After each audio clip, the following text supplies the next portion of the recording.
নমস্কাৰ বন্ধুসকল, মোৰ অন্য এটা ভিডিঅ'লৈ আপোনাক সকলোকে স্বাগত জনাইছোঁ। বন্ধুসকল, আজি আপোনালোকৰ মাজলৈ লৈ আহিছোঁ ফ্ৰেঞ্চবিনৰ খেতি। আপোনালোকে যদি বিনৰ খেতিৰ বিষয়ে জানিব বিচাৰিছে, বিনৰ খেতি কেনেকৈ কৰে, কি দৰৱ প্ৰয়োগ কৰিব লাগে, কোনটো গুটি চবতকৈ ভাল হয়, তাৰ বাবে ভিডিঅ'টো অকণমানো স্কিপ নকৰাকৈ চাই যাব। আৰু মোৰ চেনেলটোলৈ নতুন আহিছে যদি চেনেলটো ছাবস্ক্ৰাইব কৰি দিব, লগতে বেল আইকনটো টিপি দিব মোৰ সকলো ভিডিঅ' চবতকৈ প্ৰথমে পাবলৈ।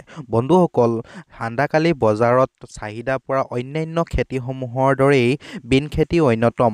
বৰ্তমান সময়ত 1 কেজি বিন 40-50 টকা হৈ আছে আৰু বিনৰ খেতি কৰি বহুতো কৃষকে স্বাৱলম্বী হ'বলৈ সক্ষম হৈছে। বন্ধুসকল, বিনৰ খেতি কৰিবলৈ হ'লে প্ৰথমে মাটিডোখৰ প্ৰস্তুত কৰি লোৱাটো খুবেই প্ৰয়োজনীয় কাম।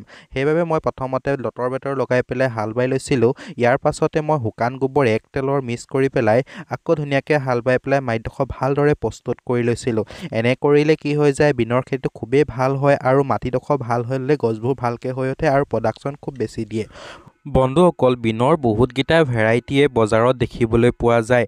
তাৰ ভিতৰত আপোনালোকে আপোনালোকৰ অঞ্চলৰ বেষ্ট গুটিটোহে বাছনি কৰিব। বিনৰ ভেৰাইটিসমূহৰ ভিতৰত আছে চিনজেণ্টা কোম্পানী, নামধাৰী, স্পেচ কোম্পানী।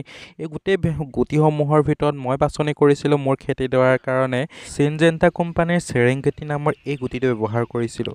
বন্ধুসকল, চেৰেংগেটি নামৰ এই হাইব্ৰিড গুটিটো প্ৰডাকশ্যন খুব বেছি দিয়ে আৰু ফ্ৰেঞ্চবিনবোৰ মধ্যমীয়া হৈ বেছি ডাঙৰ হৈ পেলাই ফুলি নাযায়। বেছি ডাঙৰ হ'লে কি হৈ যায়, বেপাৰীবোৰে বজাৰত ল'বলৈ টান পায় আৰু দামো কম পায়। সেই বন্ধুসকল, আপোনালোকে এই গুটিটো লগালে যথেষ্ট লাভান্বিত হ'বলৈ সক্ষম হ'ব। বন্ধুসকল, মই 2জোপা গছৰ মাজৰ ব্যৱধান দিছোঁ 5 ইঞ্চি। এনে কৰিলে বেছি ডাঠ হৈ নাযায় গছবোৰ আৰু প্ৰডাকশ্যন খুব বেছি দিয়ে। এই বন্ধুসকল, আপোনালোকে ইমানটো দূৰত্বই ৰাখিব আৰু 2টা গলিৰ মাজৰ ব্যৱধান দিব আপোনালোকে 2 ফুট।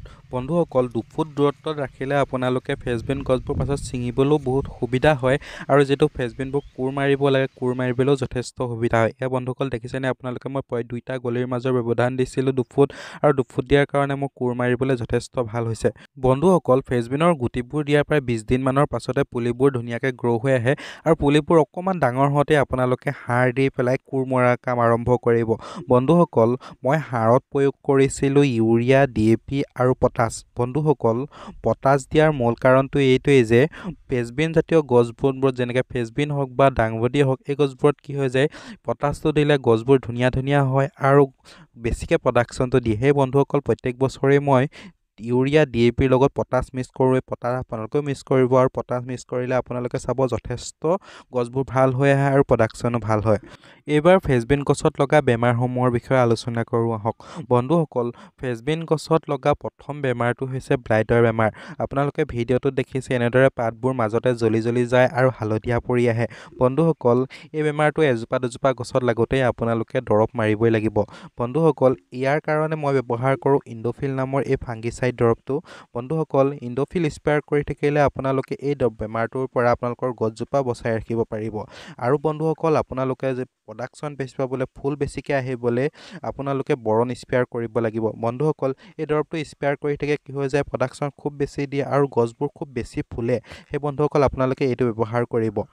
বন্ধুসকল, ফ্ৰেঞ্চবিনত প্ৰায় এই পোকটো দেখিবলৈ পোৱা যায়। ফ্ৰেঞ্চবিন গছজোপাৰ গোটেই লাগি থাকে আৰু ফ্ৰেঞ্চবিনটো খাই পেলাই কিছুমান পোকে এই পোকটো নাশ কৰিবৰ কাৰণে আপোনালোকে শিৱশক্তি কোম্পানীৰ জুপিটাৰ 5 নামৰ এই দৰৱটো ব্যৱহাৰ কৰিব।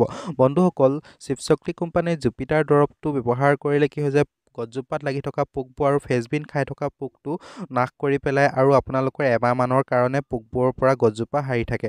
বন্ধুসকল, এই দৰৱটো অকণমান দাম হয়। ইয়াৰ বাহিৰেও আপোনালোকে এডমায়াৰ বা প্ৰক্লেম এই 2টা দৰৱ মিক্স কৰি পেলাই আপোনালোকে স্প্ৰে কৰি থাকিলেও এই পোকসমূহৰ পৰা আপোনালোকৰ গছজোপা বচাই ৰাখিব পাৰিব। বন্ধুসকল, ফ্ৰেঞ্চবিন খেতিৰ এই ভিডিঅ'টো আজি এইখিনিতে সামৰোঁ। ভিডিঅ'টো ভাল পালে লাইক, শ্বেয়াৰ কৰিব আৰু চেনেলটো ছাবস্ক্ৰাইব কৰি দিব। ধন্যবাদ।